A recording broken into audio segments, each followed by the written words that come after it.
Tulal, sebelum ini insiden yang dikaitkan antara seorang pensyarah dengan pelajar B40-nya yang tidak memiliki peranti. Maka pendekatan yang diambil oleh kerajaan adalah membantu golongan ini dan jawapannya dalam inklusif pada episod kali ini. Assalamualaikum dan salam muhibah, saya Syed Melawar dan menemani saya di segmen inklusif pada kali ini adalah Yang Berhormat Tan Sri Datuk Seri Panglima Anwar Haji Musa, Menteri Komunikasi dan Multimedia. Tan Sri, terima kasih kerana bersama kami pada kali ini. Alhamdulillah. Tan Sri, kita bercakap tentang peranti siswa yang dilancarkan pada 15 April yang lalu. Ini satu usaha yang besar, jumlah peruntukannya juga besar. Mungkin elok kita memperihalkan tentang peranti siswa ini dulu, Tan Sri. Pertama sekali harus kita sama-sama fahami matlamat dan tujuan idea untuk menyediakan peranti kepada sebilangan besar mahasiswa-mahasiswi seluruh negara. Prinsip asasnya ialah kita ingin memastikan semua mahasiswa-mahasiswi yang berada di IPTA, IPTS dan sebagainya harus mempunyai peranti dan tidak lagi ada alasan kerana kemiskinan dan ketidakmampuan maka mereka tidak mempunyai peranti yang sesuai. Seperti mana yang disebutkan tadi, yang telah lahir pada satu episod antara seorang pensyarah dengan seorang mahasiswa yang sepatutnya menggunakan peranti yang betul, beliau hanya menggunakan telefon yang menyebabkan proses pembelajaran itu sedikit tidak begitu sempurna seperti mana yang diharapkan. Yang keduanya, kita tahu dalam negara kita ini, terutama sekali sejak selepas daripada pandemik, pembelajaran bukan lagi hanya berada di bilik-bilik kuliah. Banyak daripada kalangan siswa-siswi kita terpaksa melakukan pembelajaran secara jarak jauh yang memerlukan peranti, PDPR dan sebagainya. Dan bagi keluarga yang kurang mampu, mereka akan bermasalah kalau mereka terpaksa membeli peranti yang baik, yang lazimnya harganya mencecah angka ribu. Bukan hanya soal beberapa ratus ringgit. Jadi perkara ini telah dibincangkan di antara khususnya Yang Amat Berhormat Perdana Menteri, Menteri Pengajian Tinggi, Menteri Kewangan dan saya sendiri untuk memikirkan satu kaedah ataupun satu program yang memastikan pelajar-pelajar kita yang berada di universiti sentiasa mempunyai peranti dan tidak terganggu pembelajaran mereka semata-mata kerana mereka tidak ada kemampuan. Walaupun sebelum daripada ini sebenarnya sudah ada pemimpin masyarakat, wakil rakyat, badan NGO dan sebagainya yang menyumbangkan peranti termasuk juga laptop tetapi secara ad hoc. Kali ini kita adakan satu program yang menyeluruh ke semua IPTA, IPTS, ke semua pelajar-pelajar di college-college kita panggil college community dan juga pelajar-pelajar politeknik asalkan mereka datang daripada keluarga B40 yang berpendapatan bawah pada 5,000 ataupun lebih tepat lagi 4,850 bagi pendapatan keluarganya, mereka layak untuk memohon sebuah peranti yang disediakan di bawah program ini. Tan Sri sudah mula bercakap soal kelayakan ini. Saya melihat isu yang diperdebatkan adalah tentang spesifikasi. Apabila Tan Sri menyebutkan tadi soal peranti yang sesuai dan secocok dengan keperluan pendidikan. Sebenarnya saya sangat teliti dalam soal mutu peranti yang akan digunakan sebab sering kedengaran dalam beberapa program-program pemberian peranti dikatakan peranti yang substandard ataupun peranti yang tidak cukup bermutu, peranti yang bila pakai sekejap menimbulkan masalah. Biasanya itu peranti-peranti yang diberikan secara percuma yang kadang-kala memang ada, saya tidak menafikan, pernah ada peranti-peranti yang sedemikian. Dan berdasarkan kepada pengalaman itulah kita ingin memastikan program peranti siswa membekalkan peranti yang bermutu tinggi, peranti yang mana mahasiswa dapat melihatnya yang berada di dalam pasaran, bukan yang bersifat OEM ataupun dibuat spesifik untuk program tertentu yang biasanya cuba dilakukan dengan secara kos yang sangat rendah, yang murah. Dan itu menjadi satu prasyarat. Sebab itu sebelum program ini dilaksanakan, kita telah merujuk kepada beberapa jawatan kuasa untuk memberikan nasihat kepada KCOM tentang spesifikasinya. Kita telah merujuk kepada jawatan kuasa pemandu ICT yang memang sedia ada dalam kerajaan. Kita juga telah merujuk kepada jawatan kuasa teknikal spesifikasi ICT kerajaan. Dan juga ini dengan kerjasama penuh agensi-agensi seperti Mampu, dan juga kita telah membuat beberapa trial di mana beberapa peranti yang tertentu dengan spesifikasi yang tertentu kita telah serahkan kepada satu kumpulan pelajar mahasiswa untuk mereka cuba guna dan mereka memaklum balaskan kepada kita tentang experience mereka berasaskan kepada spesifikasi yang telah ditetapkan. Dan kita mendapati peranti dalam spesifikasi yang biasa dalam bentuk tablet itu ada banyak range-nya, daripada yang spesifikasi rendah sampailah pada spesifikasi yang tinggi. Begitu juga laptop, ada laptop yang mempunyai spesifikasi yang agak inferior dan ada laptop yang betul-betul berkuasa tinggi. Namun kita juga terpaksa menerima realiti kalau kita nak memastikan program ini sampai kepada sebilangan besar siswa-siswi, maka kita ada elemen kos yang kita kena ambil kira di situ. Jadi kita telah bincangkan perkara ini dengan mendalam dan dengan bajet yang ceiling yang ditetapkan sebanyak 450 juta. Kita merasakan memberikan tablet yang berkualiti tinggi adalah lebih baik daripada memberi laptop yang bermutu rendah. Ya. Dan oleh sebab itu, insya-Allah peranti yang akan diberikan nanti adalah antara peranti yang terbaik berada dalam pasaran. Tablet yang terbaik berada dalam pasaran, malah diberikan beberapa lagi nilai tambah dalam spek itu. Misalnya, peranti tablet yang lazim ada dalam pasaran sekarang kebanyakannya 3 RAM dan ke bawah. Dan juga skrin yang agak kecil, dan tablet itu biasanya tidak datang bersama dengan keyboard ataupun stylus. Dia just a tablet yang biasa. Tetapi untuk program ini kita tambah baikkan spek itu, bahawasanya selain daripada dia mempunyai tablet yang biasa, mesti dikembarkan bersama dengan stylus dan dikembarkan juga dengan dengan keyboard supaya boleh digunakan dengan lebih selesa untuk biasanya membuat kerja-kerja kuliah dan sebagainya. Dan disyaratkan minima 4 RAM, 64 GB dan juga screen size tidak boleh kecil daripada 10.1. Ini dalam proses tender. Saya tak dapat menyebut secara perinci kerana tender sedang berjalan. Masuk peringkat akhir minggu depan diputuskan. Sebab yang saya sebut itu cuma spesifikasi minima.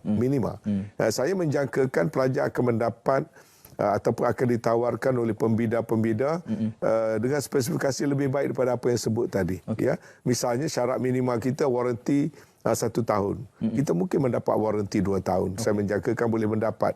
Ada yang menawarkan waranti 2 tahun.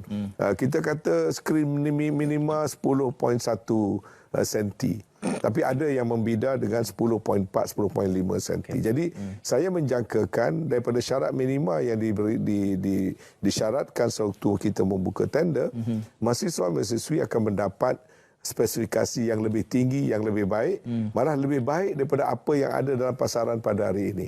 Dan kita akan cuba berusaha untuk mendapat latest model.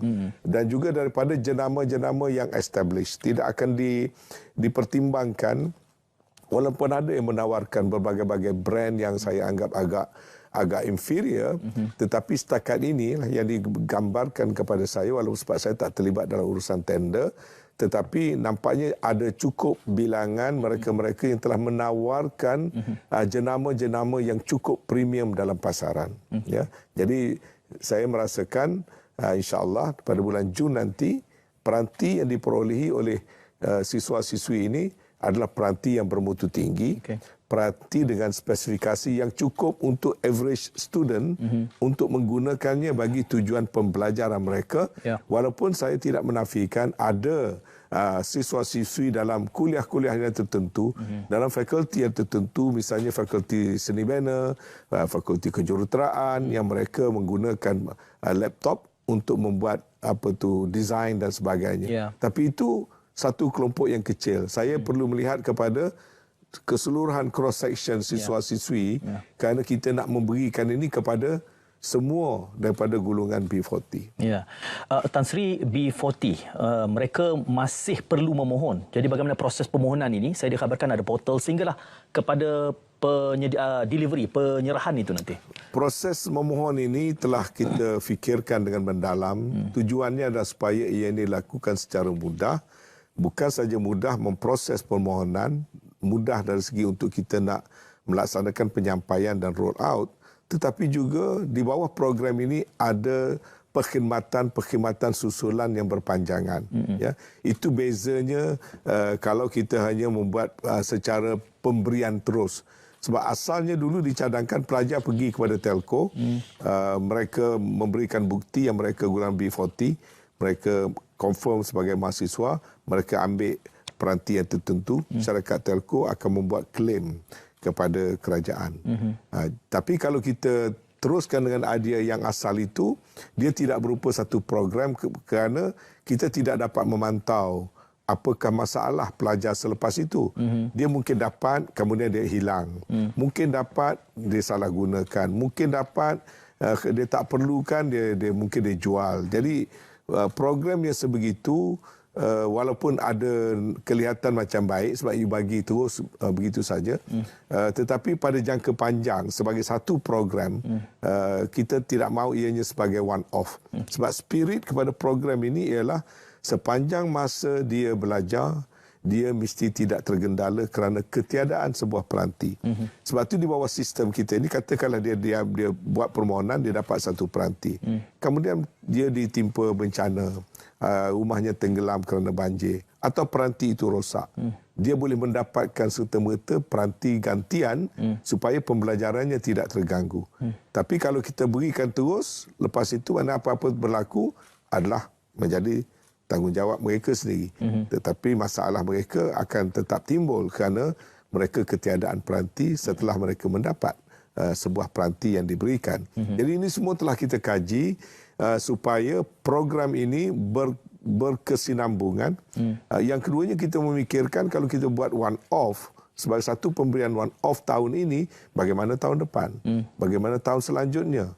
Akan ada lagi golongan B40 yang baru masuk ke universiti dan sebagainya. Sementara kaedah yang kita perkenalkan sekarang ada kontinuitinya dan kita boleh meneruskan untuk beberapa tahun. Sementara kita akan membuat kajian, penelitian, keberkesanan program, boleh dibuat penambahbaikan, dan begitu juga kita mungkin, saya kata mungkin boleh perluaskan kategori orang-orang yang boleh menerimanya. Saya sudah pun mendapat pengesyoran daripada Mesyuarat Jemaah Menteri supaya melihat juga kepada institusi di bawah kementerian lain. Pada masa ini, KCOM mengambil pelajar yang di bawah kelolaan Kementerian Pengajian Tinggi. Tapi ada pelajar-pelajar misalnya di Institut Pendidikan Guru di bawah Kementerian Pendidikan Malaysia yang juga membuat program diploma dan juga ijazah. Dan saya rasa kita bersedia untuk membuat penelitian setelah kita membuka permohonan. Kalau kita ada kapasiti, kita bersedia memperluaskan kepada kumpulan-kumpulan yang lain. Jadi itu advantage-nya kita menggunakan konsep guna pakai. Dan pelajar yang memiliki peranti sewaktu mereka belajar, mereka ada rasa tanggungjawab untuk menjaga aset itu. Mereka juga diberikan kemudahan. Kalau aset-aset berkenaan rosak, hilang dan sebagainya, mereka masih berhak untuk mendapat peranti-peranti yang lain sebagai ganti. Tan Sri, kini kita sudah pun melancarkan portal je. Dan bilakah jangkaan penyerahan yang pertama boleh dilakukan? Ya, kita mulai pada 15 hari bulan April, iaitu bermula daripada jam 8 pagi, portal dibuka. Kemudian permohonan setakat apa yang saya monitor sangat ramai. dan portal itu akan terus dibuka sehingga satu tempoh yang kita akan beritahu kelak. Sementara itu setiap hari kita akan pantau berapa banyak permohonan yang masuk, kerana itu perlu diselaraskan dengan perolehan, dengan delivery peranti-peranti oleh pembida yang dipilih oleh Kementerian Keuangan. Kemudian roll out-nya kita telah tetapkan date pertama untuk roll out fasa pertama, iaitu dalam bulan Jun. Mungkin sekitar minggu kedua bulan Jun, tertakluk kepada delivery daripada pembida-pembida yang dipilih. Jadi timeline itu sudah ada, dan selepas kita membuat roll out fasa yang pertama berdasarkan pada mungkin permohonan dalam tempoh 30 hari portal dibuka sebagai prioriti, kita akan memproses pula fasa yang kedua. Jadi roll out yang kedua itu dijangka pada bulan Ogos, iaitu kira-kira 60 hari selepas roll out yang pertama. Itu untuk mereka yang lewat memohon dan juga kes-kes di mana mereka yang tercicir pada senarai dan juga kes-kes rayuan yang kita perlu memproses satu persatu. Jadi timeline ini telah pun kita tetapkan, KCOM tetapkan, dan kita harap ianya dapat kita penuhi. Walaupun ada cabaran-cabaran tertentu, misalnya proses tender agak complicated, memakan masa yang lebih sikit. Proses delivery-nya nanti, sebab saya percaya peranti itu tak berada dalam negara sekarang ini. Dengan jumlah yang besar begitu, sudah tentu dia perlu didatangkan daripada manufacturer. Mungkin daripada Korea ataupun daripada mana. Jadi itu akan memakan masa dari segi logistik. Tetapi tempoh yang kita berikan itu kita merasakan boleh dipenuhi. Jangkaan 350,000 penerima. Pesan terakhir Tan Sri kepada bakal penerima peranti ini, apa nasihat dalam keadaan mereka sebenarnya meminjam peranti ini sebelum diwariskan? Sebenarnya bukan meminjam, ya. Kita memberikan guna pakai selama mana, sebab keperluannya adalah untuk belajar. Dan kita memberi jaminan selama mereka belajar, mereka ada akses untuk mendapatkan peranti secara percuma. Kita belum putuskan soal pemilikan. Ada yang kata dah 2-3 tahun peranti dah jadi orang kata dah obsolete, ya, dengan model dan sebagainya. Itu kita akan fikirkan kemudian, sama ada kita nak ruang untuk nak beri pemilikan terus, ada kaedah buyback, sebab ada banyak lagi option-option, ya. Saya punya main concern sekarang ini supaya anak-anak kita di universiti yang datang daripada keluarga miskin mesti mempunyai peranti dan tidak ada alasan mereka tidak menyertai arus digital sekarang dari sudut pembelajaran, dari sudut aktiviti harian dan sebagainya. Dan bukanlah kita tidak lagi mahu peranti itu menjadi hak eksklusif keluarga yang berada sahaja, tetapi sesiapa sahaja yang melaksanakan, menjalani kursus diploma dan degree daripada institusi yang kita senaraikan tadi, sekarang ini semuanya ada akses untuk memiliki satu peranti yang bermutu untuk membantu pembelajaran mereka dan aktiviti mereka harian. Itu yang penting bagi kita. Milik tak milik memang mereka memilikinya sepanjang mereka berada di universiti, kecuali mereka diberhentikan, mereka sudah tamat pengajian dan sebagainya. Itu saya percaya adalah satu situasi yang sudah berbeza. Mereka bukan lagi memerlukan peranti seperti mana yang kita sediakan. Dan kita boleh putuskan bila sampai masanya. Untuk masa ini, saya nak memastikan seberapa ramai base figure kitanya, jangkaan berdasarkan data yang ada 350,000. Tapi tidak terhad kepada 350,000. Kalau kita dapat saving dan sebagainya, saya akan perluaskan lagi program pada kelompok-kelompok yang belum termasuk dalam kategori yang telah kita luluskan. Sekaligus saya menjangkakan akan lebih banyak kenyataan yang dikeluarkan dari pihak Saya rasa perlu daripada semasa ke semasa, kerana ini satu program yang baru dan tidak pernah dilaksanakan sebelum pada ini dalam negara kita, dan tidak ada negara rasanya setakat ini yang membuat program sebesar ini. Jadi maklumat-maklumat akan terus disampaikan daripada semasa ke semasa. Terima kasih Tan Sri kerana bersama Inklusif pada kali ini, dan manfaat kepada penerima harus disyukuri. Mudah-mudahan ia bermanfaat dan membantu pembelajaran. Kita jumpa lagi dalam kesempatan Inklusif akan datang, insya-Allah. Assalamualaikum dan salam muhibah.